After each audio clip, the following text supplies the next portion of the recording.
để chìm vào trong bể dâu. Yêu nhau từ độ nào mây mù trăng lên cao, thì ta cho mối duyên đầu để tình đôi ta bền lâu. Mùa thu lá bay bay thật nhiều, kỷ niệm hàng hương bấy. Nếu tình đôi ta dở dang, anh hãy xem như là một giấc ngủ chìm vào.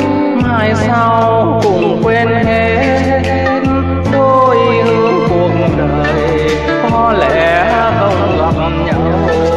Em về kẻo trời mưa.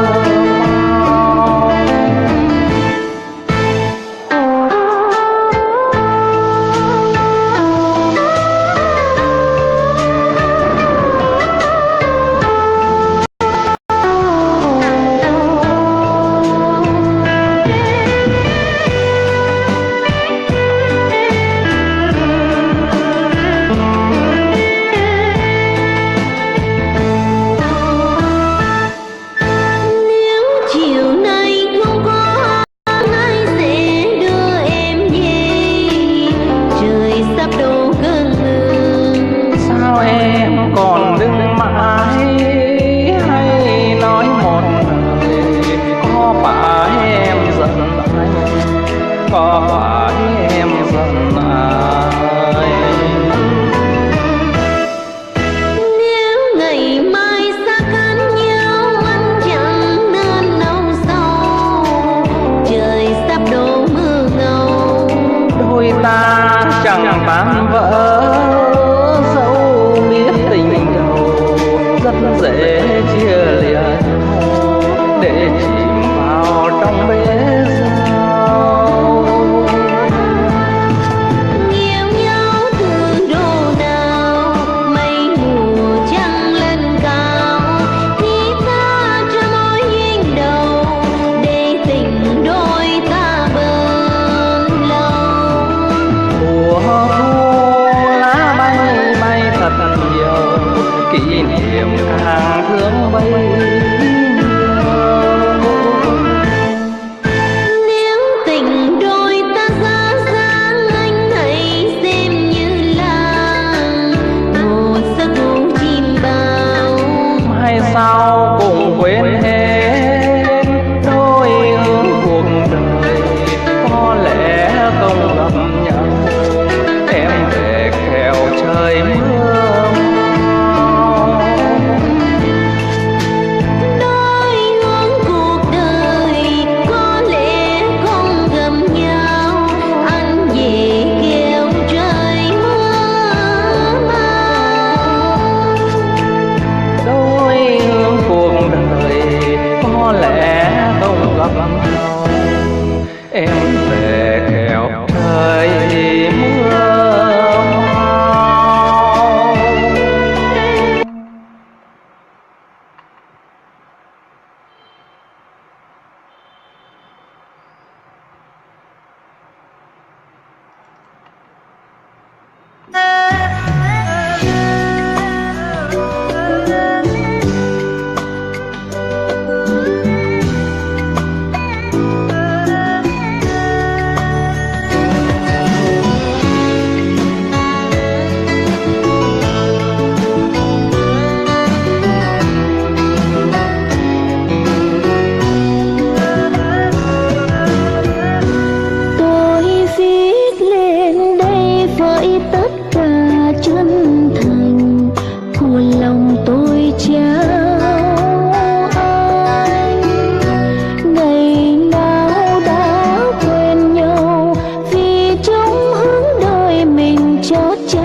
đêm buồn không em. Tôi gói yêu thương xin trao trả ân tình về người tôi yêu mến. Đừng thương tiếc chi anh, chuyện hai chúng mình là giấc mơ trong cuộc đời. Tình mình hay chém như lá úa thu rơi, đường trần mồ hôi tôi lạnh lùng ôm kỷ niệm của hai chúng mình. Tuy đã xa nhau rồi nhưng không bao giờ quên em.